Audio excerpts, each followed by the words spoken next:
Hi, Paige. Welcome to the show. Thank you for having me on today, Jamie. 10, 9. The clock is ticking for our time on planet Earth. I'm joined today by Ten-Nine Technologies founder and CEO, Paige Johnson. To secure our future, it's imperative that the battery industry thrives across the world to achieve electrification. And to do so, creating teams that innovate and work together to build better batteries is imperative. This is something that Paige is very passionate about as we discuss Ten-Nine Technologies' inspiring journey over the past 10 years, how Paige has been able to build inclusive teams that innovate together. We also talk about investment trends, and which includes some very interesting statistics also. And finally, we learn about TENIX, their proprietary cathode nano additive solution. We hope you enjoy. It's been in the works for a while. Thank you to Ellen for getting this organised. Let's start with you first of all, Paige, to talk us through your personal journey and then how and why you set up and founded Ten-Nine Technologies. Absolutely. Well, I'm a chemist. I decided to be a scientist at a pretty early age. My parents gave me a microscope for my birthday when I was 11. And that really started a fascination, not just with science, but a curiosity about things that were very small. And I continued that, through school. And then in my first job, which was in industry and the oil industry, as you might expect for somebody from Oklahoma, with the company Conoco that later became ConocoPhillips. And I specialized in actually in microscopy. Microscopy of their materials that they were manufacturing, understanding how things function at the small scale. Then spent nearly a decade there and then went back to academia for part of a decade as well, kind of still continuing in that vein, the science of the very small, nanotechnology, that sort of thing, with an additional focus on batteries.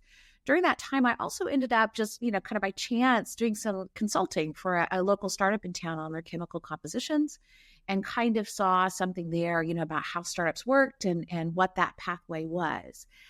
I had the idea that I kind of wanted to start my own company, but I had no capital. And, one of the unique things about founding a scientific company is that it is tech capital intensive. The timelines are long.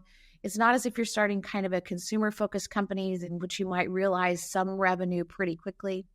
And I didn't have any capital. Don't come from money. Nobody in my family has started or owned a business. So I just didn't really have any background in that and didn't know what to do. But my fundamental motivation was to be in a space that could create change that made people's lives better. And it's cool to do science in an academic institution at a university, but that doesn't really change people's lives in any fundamental way. Change does occur in the marketplace. And if you want to make change, that's where you have to be. And so I had this desire to be there, but really didn't know how to get there. But fortunately, I was actually approached by an angel investor in my community who said, you should leave the university and start your own company, and I'll give you your first $100,000 if you will. And after I got over the surprise of that, I accepted that offer. And he also gave me some room in the back of his warehouse to start up the company in, which was really just kind of a couple of old unused offices. There were no sinks. I bought tables from Home Depot and some hot plates and started off setting up our first experiments. And at that point, we were conducting experiments at kind of 4 grams in a flask. And of course, since then, over the last 10 years, have scaled over 50,000 times to tonnage production. But that was the beginning. And I like that part of the story because it shows just how humble the beginning of even a scientific company can be, right? I think we hear a lot about, the kind of massive funding levels that come out of Silicon Valley. And I just like for entrepreneurs and founders to remember that your story doesn't have to be that. I made that first $100,000, last for a couple of years until I had some data to raise more money with. I'll just mention as well that the company's name, I had come up with a name even before I had the opportunity to found the company. And of course, if you haven't gotten it yet, it's a reference to the nanometer. So again, my background was in the science of the very small. And so 10 to the minus ninth is the scientific prefix for a nanometer. And so that's why the company is called Ten-Nine. Nice. That's a great story. That's the first time I'm actually hearing that story as well. So thank you for sharing, Paige. I'm excited today to get into details on building culture and culture that creates innovation and things like this. Is something I know you're very passionate about. But to begin with, at a high level, introduce TENIX to us, your your main product? So TENIX is our go-to-market product. In those very early days, I just wanted to work on some new materials, and that became a family of materials that I thought would have interesting industrial applications. I wasn't even sure it was going to be batteries, but really early on in that kind of back room of the warehouse, we synthesized a material that had some novel conductivity, and I thought, wow, great, this would make a good battery. And so we've built on that into the product that we have brought to the market today, which is called TENIX. TENIX is a material that goes into the cathode of the battery and actually kind of acts as a force multiplier to enhance its performance. So it's a completely new material. It's not just a carbon additive like what we see in sometimes put in the cathode today, but it does enhance broadly the performance of the cathode at just a few percentages. So we promote, for instance, in the automotive industry, we're working with partners to add TENIX at 1%. And then you get kind of a range of maybe 6 to 15% in improvements in battery performance across a bunch of different parameters. So the great thing is it really acts as a force multiplier to the battery, right? It has its own performance, but it means that all the components of the battery, the rest of the cathode material, the anode material, the separator material, all those components are lasting longer and performing more efficiently. And that increases or improves the sustainability profile of the battery, improves the experience of the user, and then leads to even broader systemic effects across the board, because batteries are their own systems, but the devices they go into have systemic effects as well. For instance, TENIX can keep the battery running cooler. Well, that then can change the mass that you devote in an electric vehicle, for example, to thermal cooling. So it has these kind of follow-on effects of making the systems more efficient as well. My second question was going to be the value in the market. What difference would it make or does it make to the cathodes of today and tomorrow? You summarized that quite nicely. Maybe if you could expand on that a little bit more in terms of, what difference it's making today, and then where you see TENIX making a difference in the future. Exactly. Well, the cathode is really an important but often not talked about place to improve batteries.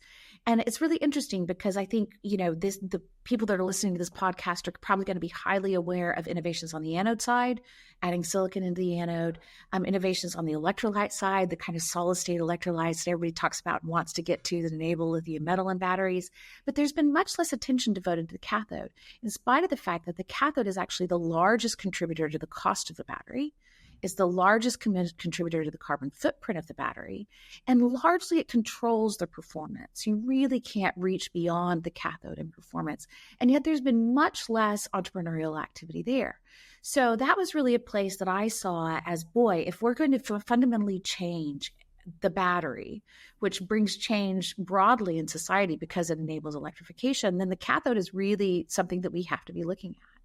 And that's really kind of been a neglected space. We did an analysis last year for a conference I was speaking at in terms of investment of 193 companies, 193 investments into the new emerging battery tech space, and only about 6% of those were in cathodes. So it's been a kind of an underfunded space, a space that has received less attention, and yet a space that really impacts this desire to make a better battery so that we can achieve electrification sooner and more efficiently. Was that where you wanted me to go? I didn't mention TENIX in that at all, did I? It was good. It's almost, I guess what I was getting at was the difference it's making today, and I guess where you would see it making a difference in the future. How much room does it have to grow and expand, and maybe in terms of application areas, if that makes a difference? Yeah, so one of the exciting things about TENIX is it works really across cathode systems. For example, at Ten-Nine, we also work in primary batteries that have an electrolytic manganese dioxide cathodes, and TENIX can improve that performance as well. In the secondary space, we can blend TENIX in with all of the kind of known cathodes that are at work there, whether that's LCO or NMCA11 or the manganese-rich chemistries, the LFPs. So I think what will happen with TENIX in the future is it will continue to expand kind of the basket of cathode technologies that it's working with, but also we can customize the percentage to the kind of balance of energy versus power versus cost that is desirable to the customer. They can even start out at a lower percentage and work towards a higher one with more performance gains. That's also a really good strategy for a startup, as I know many of the people that are listening are kind of entrepreneur interested or entrepreneur adjacent. It gives us a nice pathway into the scaling of our supply, right? That we can kind of initially start at a low percentage and get into the marketplace and be there, and then work towards higher percentages and higher mass production of 10x at scale. You mentioned the word entrepreneur there, and something that I believe you embody wholly, especially given that story around the angel investor and how you initially founded the business. I understand you celebrated your 10th anniversary, something that a lot of businesses, particularly the battery worlds, can only dream of, really, in terms of having enough runway and things like this. It's quite rare. So how have you achieved this? And along the way, what would you say have been your biggest challenges? Yeah, I think one of the ways we've achieved it is simply by being lean. And by being resilient within that. As you mentioned, I mean, no business can continue without capital. And I think I started as an entrepreneur, leaving academia very starry-eyed about the integrity of science and the importance of research and my ideals within that. But you do have to acknowledge that at a fundamental level, you can't continue the business without capital. And you need to do what it takes to have that capital. There's a lot of talk in entrepreneurship circles about agility, right? And the ability of a company to make quick decisions, to pivot according to the marketplace, but you can't do that if you don't have capital. And so I think a key part of Ten-Nine's journey has been actually remaining really lean. We were not a company that took $100 million early in our history. We still have not taken that amount of money. And I think that's actually been better for us rather than worse. We grew quite steadily and slowly. At the time I did our Series A in 2019, we still were only 6 people. Now in 2024, we're about 30 and did our Series B last year. So I think we've kind of tried to embody a sensible growth trajectory that really was responding to our growth in partnerships, the growth in interest in the marketplace, rather than kind of front loading that with hundreds of millions of dollars and saying, oh, well, we'll figure everything out later. That's actually, it sounds great to take those checks, but that puts an early stage company in the position of having to meet really, really high hurdles to continuing as a company. And so we grew very leanly from that first $100,000. Then my next raise was $3 million, and then my next raise was $5 million. And so we grew slowly and I think resiliently, and had the time we needed then to really work out the science. So, at this point then we're, in kind of nearly 20 evaluation deals, looking to move to supply contracts within the next 6 months and to product deliveries within the next 2 years. And there are many companies that have taken vast amounts of money that are much farther away from in product delivery than that. So I would say remaining lean has really been an important part of our story. And that's just given us the ability to keep pushing and be resilient. I think another thing you have to do is really take the data that the market is giving to you. So, as scientists, we're really focused on the data our experiments give us. But I found that as a CEO and as a founder, you're dealing with another sort of data, right? You're dealing with another data set and responding to that. And a real example of that is that, we developed this family of materials, we got our intellectual property in place, and I kind of went out to talk to the industry about them for the first time in kind of 2018. And what I found was that I said innovation, innovation, innovation, and people said back to me, risk, risk, risk. And I couldn't ignore that. That was data, right? And those people are already in the marketplace. They're established companies making revenue. And I actually had to change my business model, which at first had been to make a battery entirely out of TENIX. I wanted the big full TENIX solution, and I remember very distinctly coming back and sitting in my chair in my office and saying, wow, I have an invention, but do I have a business, right? And at that point, we made the decision that we would shift to researching how TENIX behaved in these blends, right? At small percentages in the blends. And I had to be willing to receive the data and say, wow, I have to make a change. This wasn't like I originally thought my idea was going to be, and I have to respond to that. So you have to have the capital to remain responsive, but you also can't reject the data that even the market is giving you, and you have to respond to that to make, what is an invention or an idea into a business. You made a lot of very interesting points here. One in particular was something that I was speaking to a client of mine about recently, was the amount raised upon each series. And they're in the process of finalizing their Series A, and they've realized that then they don't need as much capital as they initially thought, so that they're actually raising less. And by the sound of things from what you're saying, that could be a very wise decision. I think so. It's not going to get the big headlines, but you should, as an entrepreneur, you should figure out how much money you need to accomplish your next set of goals and raise that amount and stick to that performance and that budget that you laid out for yourself. And again, it's not going to get you in the magazines for taking these massive checks. But once you get on that kind of hamster wheel of large checks, you have to continue adding value to the company. And, when you're valued at $1 billion pre-revenue, where do you go from there, right? To return the value that your investors naturally are asking you for. They're not wrong. They've invested for you to create more value in the company. But by taking too much too soon, you just don't leave yourself any room, to continue succeeding in a strange sort of way. And so in the end, it was tough. In the first couple of years in particular, I had to make that first 100,000 last a long time. I paid myself $1,000 a month, just enough to keep myself from completely going bankrupt. I did all the classic entrepreneur things. I sold my house. I sold my car. One of our first laboratories, there was a lab in the front and I lived in the back. We faced all those things on that pathway, and it wasn't easy. But I think it's been counterintuitive to a lot of the advice that entrepreneurs get about founding a company. And so I really like to put our story out there because I think it's different. And I hope it encourages people that this is a pathway that they could take. They don't have to have gone to Stanford and know the people that will write them $100 million check. You can do it without that. Yeah. An inspiring story. We had somebody on the show who actually sold their house and is now living from their Tesla. Oh, wow. Wow. I haven't gone that far. I never lived in my car. His story is slightly different. He isn't necessarily building his own business like you have, Paige, but that's really, really, really interesting. I'm sure there's many pieces of advice that you could give to entrepreneurs and business founders, but for you, based on your experiences and challenges, what would you say is the main piece of advice that you'd like to give to others? Yeah, I think be resilient and find your own pathway. Again, I obliquely referred to the fact that our pathway hasn't looked like, I think, how entrepreneurs are talked about, in news stories and things like that. It's been much leaner. Be willing to accept that. I built out the company from the bottom up, not the top down.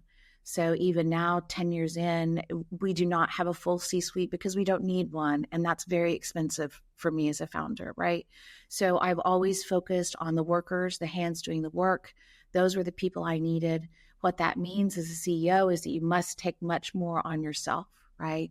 And you have to be willing as a CEO to be a generalist, to learn a little bit about a lot of things. I didn't have any business background at all. I was a sole founder. And so I've had to come up. I remember in one of our first fundraising discussion, the potential investor had to explain to me the difference between pre and post money valuation. So that's how little I knew. So just be resilient, be a learner. And I think also, that's relevant to our discussion here. You need to care about people. You need to like people to be a good CEO and a good founder. And you need to lean into that, to the fact that I often think of myself as a little like TENIX, actually. Like TENIX enables the cathode and enables the battery. And I see myself as a founder and a CEO as an enabler of the people that I have drawn to the team, that I make sure that their work goes smoothly and that they're reimbursed for it and create a culture in which they can perform their best, because that's how Ten-Nine performs its best. Another important thing of our journey, though, was the willingness to bloom where we were planted, right? I think a lot of the zeitgeist is around moving to some tech hub, often Silicon Valley, but maybe that's London in the UK. That can be Austin, Texas, or Massachusetts here as well. And it was a deliberate decision to found the company where I was from, which is, at least I knew there, some place I could get legal and accounting advice and some things like that. And the cost of living was low.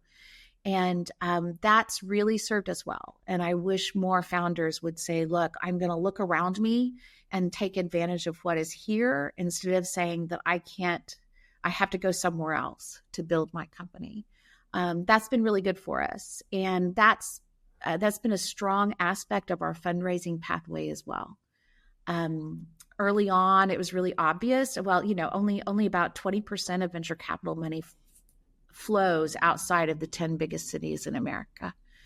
So that wasn't going to flow my direction. And we have had success in our journey raising from high net worth individuals in our region. So that's mostly what is on our capital table. We've taken very little official venture money at all. And so you just do have to lean into the advantages that you have in your place because they're there, right? They're there. And so that's a big piece of advice to founders, I think. Don't just keep wishing you were somewhere else. You never have a perfect location. You never have a perfect team.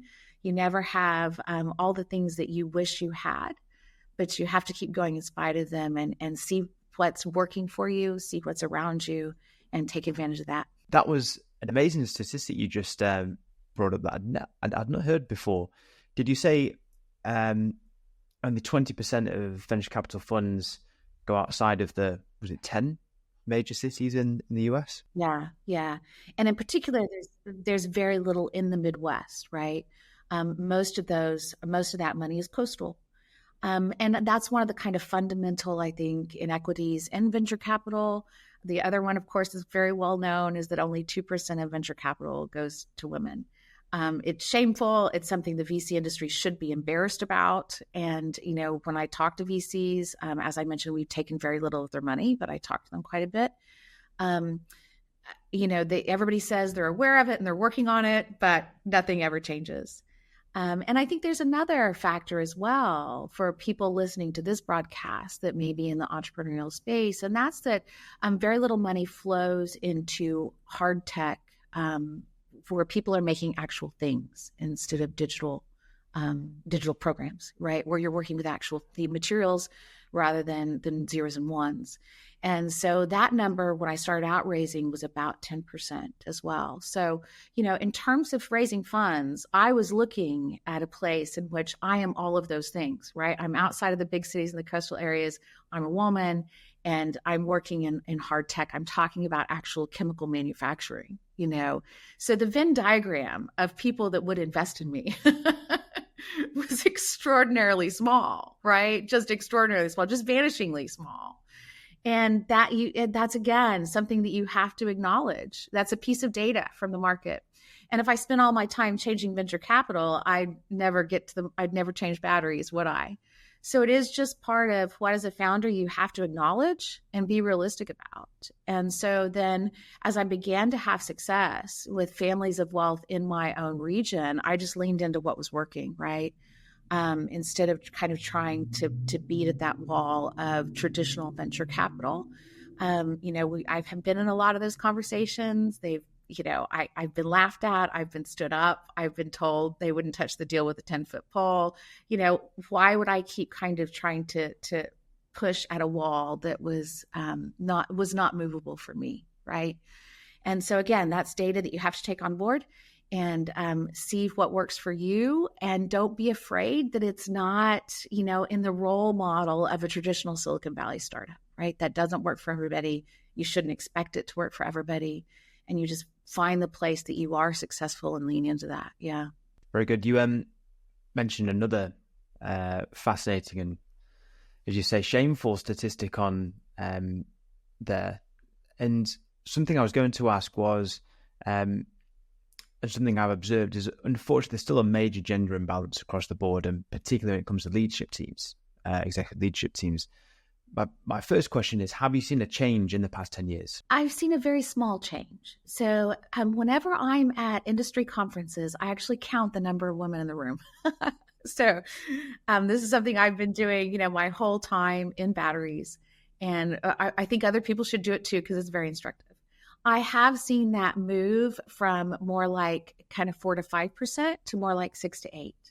So that's moved, but it's still just an embarrassing statistic, just embarrassingly bad, and we're not going to make change by not acknowledging it, right? And not trying to understand why things are the way they are and what we can do to make them better. We did a recording in Detroit. Of course, Ashley, your head of cell development, joined us on that panel to talk about inspiring women to join the charge. And we talked all around, why the situation is what it is and how we do so. A question for you is why do diverse leadership teams work? What is the real value of them? Exactly. Well, I think they work and they're particularly important to science because you're kind of using diversity of person, of characteristics as a way to get a diversity of ideas, right? At the end, that's what innovation needs. You have to have a lot of ideas that come to bear. And I know there's been certainly an effort in the United States to make diversity a political issue and to make it kind of a bad word and kind of tar it. But frankly, those are just not data-driven discussions. Again, we're a data-driven company. The data says that diverse teams are more productive, more innovative, and lead to higher returns. So anybody that's trying to make that a political issue is just not acknowledging the data, in my opinion. On the other hand, I think one of the fascinating things to me about Ten-Nine's journey, now that it's been 10 years, is that we didn't have to have any diversity targets, right, to create a diverse company.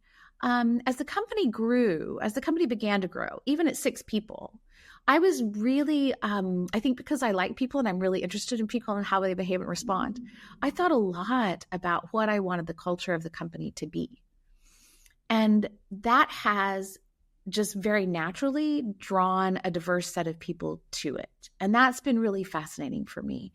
So in Ten-Nine's entire history, we've remained at about 50% women, really the whole time.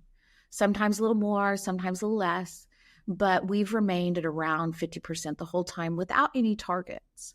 And I think what that says to other companies, maybe trying to achieve the same thing, is that it's not about targets, right? It's about creating a different culture at your company and being deliberate about that. And I would say that true as well to academic institutions that complain that they can't get enough women into their engineering programs. Well, that is a them problem, right? That is not a problem with the women or what other candidates they're trying to attract. That is a problem with the culture at their institution. And I can say that because I've seen how having a different approach to the culture simply enabled diversity without me even trying. Yeah. And that's been not only really interesting to me as an observer of people and somebody that cares about people, but also really encouraging, right? I think that change can happen if people were more attentive to the culture that they were creating. And then that begets the innovation that we all talk about wanting so much. What have you done to create this culture that allows for such a inclusive environment and such a balance? I know there's a lot of companies, a lot of leadership teams that are addressing this and occasionally without education, fall into unconscious bias and conscious bias and positive discrimination, for kind of try and do this for all the wrong reasons and don't do it in the correct way. But for you, without trying, without setting targets, how have you done this? Yeah. Well, I think I would say to those companies, just some of the learnings that we've had, and that is that it does have to come from the top. In the end, I think the culture we've created was because I wanted to and was deliberate about creating a culture that I wish I had, right? I got my degrees in places that there was a low percentage of women. And then I went to work in environments in which there was a low percentage of women. And I felt like many underrepresented or groups do, I wasn't comfortable there. There was a friction between the expectations of me at work and who I felt like I really was. And I couldn't always put my finger on that, especially as a young person, in their first job. But I felt that friction and I wanted to create a place that I would have liked to be, right? And in thinking deeply about that, I think one of the fundamentals was we focused very strongly on collaboration and cooperation rather than competition. And we even select for that. We are careful in our interviews to hire people that are collaborative and cooperative rather than seeing themselves in a highly competitive fashion. And so that's something that we select for. So past my commitment as a leader, right, to having a culture that values, Ten-Nine's core values are generosity, authenticity, and curiosity, that values those things, you really do have to select for them in hiring, right? You have to be careful to hire people who hopefully have those values themselves, because it's very difficult to change somebody's values. And that's probably not a good thing anyway, right? We're not trying to get people into Ten-Nine and change them, but we are trying to select for people that we think will fit into our existing culture. We communicate a lot at Ten-Nine. I think a lot about my communication with the team and how often it occurs and how I do that in a collaborative way that keeps everybody on board. And then I certainly expect my group leaders to channel that and to try to communicate like me. The studies show that the best thing you can do to have a workforce that has maximum productivity is to give people a sense of emotional security at work, right? Because nobody's going to bring forward a unique or innovative idea if they don't feel secure in doing so, in being able to voice that unique and innovative idea. I think we do a lot of kind of subtle things that try to contribute to that. I spent some time working with women that are involved in the justice system post that involvement and as they seek to transition back to work. I learned from them that there were very small things that were a hindrance to their ability to get in the workforce and stay in the workforce, largely because of the feelings of insecurity that it gave them and the barriers that it presented. And these were things, most of my employees are not in that situation. That's generally not somebody, obviously I'm somebody that I'm hiring directly into my battery related workforce. But what I learned from them was how to make more people feel more comfortable in the workplace. And there's very simple things like, workforce attire, right? They often had a worry that they could not look professional in the workplace. And so, at Ten-Nine, you can wear jeans and we give you company t-shirts.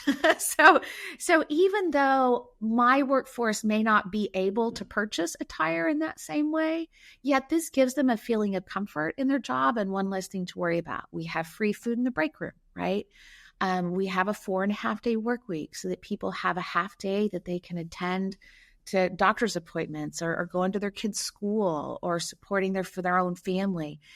All of these small interventions that do not really cost much, the bottom line, lead to an employee group that feels supported and safe in the workplace, right? And that has just inherently drawn underrepresented groups to us, and they tend to join Ten-Nine and they tend to stay. And I think it's really these subtle interventions that just take some time to make, that other people can do too, that increases the diversity of the workforce. So many good points there. And I wanted to touch something that you mentioned before about the lack of investment going towards businesses with their female leadership. I was listening to a guy. He's an English guy. He lives in the US, and he's doing an amazing piece of research on. He heads up the research facility for men and boys in the US, and it's really fascinating. And he's coming out with all these kind of statistics. And a published piece of research is around how businesses that are led by males versus females, and the results. And he was basically saying that businesses with male leaders, VC led, are slightly more profitable than female led businesses, but the male led businesses are more likely to go out of business. So they'll more often than not fail, whereas the businesses with female leadership were slightly less profitable, but almost all of them had longevity and are still in business. And there's pros and cons there to both, I guess, but it's kind of more evidence that a balanced team different perspectives can drive it forward. I think that's really interesting. I'd love to see that study, so you can send that to me afterwards. But I think I have noticed those same differences, and I think one of the challenges here, whether it's use of capital or even again thinking about employment, is like, what are you selecting for, right? A fundamental disconnect, I think, as we sought capital from traditional venture groups, is that venture capitalists often treat a company as a flip, right? Like somebody would flip a house. I'm committed, and perhaps other female founders are committed to building a company to live in, right? And just as someone makes different choices in whether they're flipping a house or deciding to live in that house, people make different choices if they're focused on flipping the company to the next investor or if they want to live in the company. And so that was always just a real disconnect between me and traditional venture capital funding sources, is that they were focused on the aspects that let them flip. And I was focused on building a long-term company for me and my employees to live in, right? And so I think that comes into play in the capital conversation. But also, I think in terms of kind of what do we select for? I don't think I have to mention any names to know that so there's some highly discussed founders that just don't even seem to like people. And whatever the reason you start a company, and it usually is with an idea, right? You have this kind of idea about something you're going to make and bring to the marketplace. Whatever that idea is and whatever that idea is made of, you will end up having to form a company of people. That is the only thing companies are formed of. And I think we're not selecting well for founders who are good at that task and actually even care about that task and want that task, right?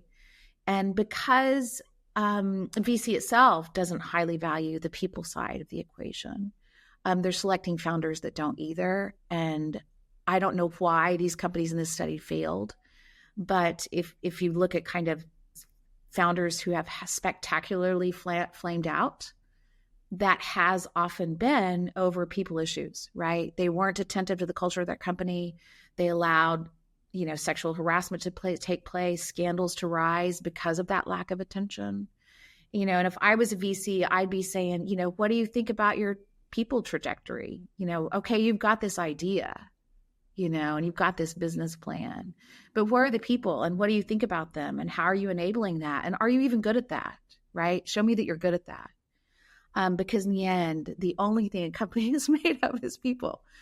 And so I think probably this data shows that more women are thinking about that as founders and leaders than men are, in the general case. And the capital market and the funders, the investors and the board should be saying to someone, look, if you're not good at this people part of it, then we need to find somebody that can help you with it and make sure that you grow a company, on those terms. We at Ten-Nine instituted an HR department when we were just about 7 people. So it was really important to me early to take care of that, to make sure that my employees were taken care of in that way, and to bring those kind of benefits into the company as soon as possible, because in the end, I don't have a company if I don't have people. Yeah. And if I don't take good care of them and enable them to do their best work. Just to kind of go back to the point of those studies, it was basically to say that there's a difference in terms of risk aversion, and therefore working together actually is more harmonious. It's ultimately more successful. And then it was comparing diverse leadership teams, and they were by far the most profitable and the ones with the most longevity and successful. So yeah, I think we're still nowhere near where we need to be. The evidence is clear. And yeah, I think the sooner that we can address this, the better. The data is there and we can reckon with it. Yeah. Yeah, exactly. Paige, this has been amazing. I've got a couple more questions, one from the community and one from a former guest. You don't know who the former guest is. So the one from the community, first of all, is what is Ten-Nine doing now to address the talent challenges, skilled workforce shortage, competition for talent, that we'll be facing in the next 5 to 10 years in the battery materials space? Absolutely. We have focused on training internally. That's been our goal, is to train internally. Being again in Tulsa, one of the disadvantages of that is we don't have a battery industry here. I can't go out and hire experienced people that are already in my geographic area that bring me battery skills, right? I have to hire out of area, which is harder. We can do that.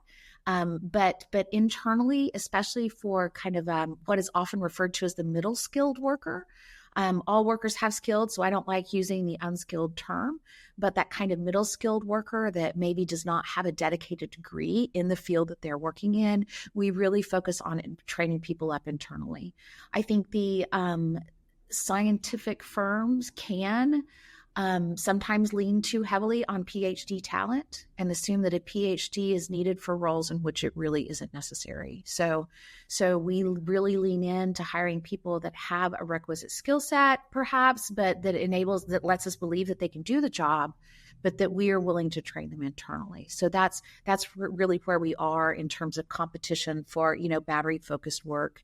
And again, using kind of hopefully our very modern approach and our diversity friendly approach and our unique culture to kind of attract the challenge, the workers that we need.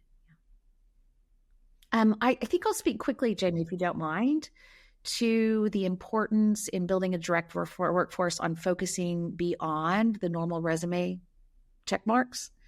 When you build out a job description and you say a person needs to bring this skill set, if you want to have a diverse workforce, you have to widen that pool in your way of looking at what the person brings to the job beyond a set of characteristics that has, for example, already excluded women and minorities, right? So if you are using the exact same set of resume requirements that those university programs that are mostly majority candidates used, then you are going to get mostly majority candidates. And what we think about at Ten-Nine is there's certainly some criteria, right? There's some things that we want you to have on your resume. But beyond that, we're equally focused on characteristics, right? Are you going to fit into our culture of collaboration and cooperation, right? Are you a smart person that is able to communicate well too? Right? Are your communication skills really strong? Or your collaboration skills really strong?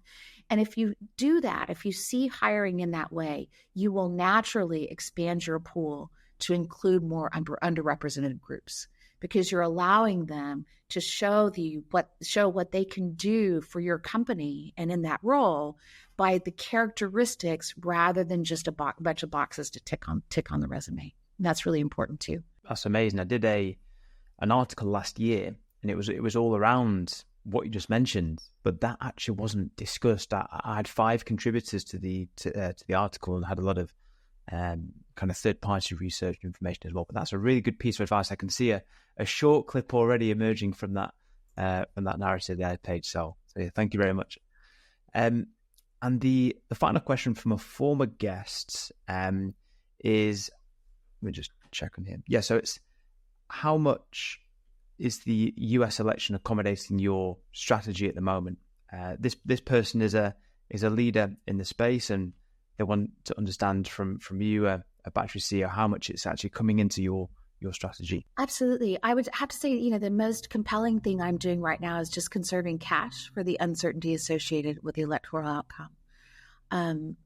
Regardless of who wins or who somebody wants to win, it does create an uncertainty in the economy generally, and more specifically in batteries because of the high degree of federal funding that has flowed into the battery space. So in my financial planning, from the round that we raised last year, I'm just conserving cash and being, again, lean and frugal so that I know that I have some extra runway to take me through what may be a period of uncertainty. We at Ten-Nine have not received any federal funds. We've applied for them, but haven't received them. So it doesn't affect my funding model directly, in that I might lose some money I was anticipating to have.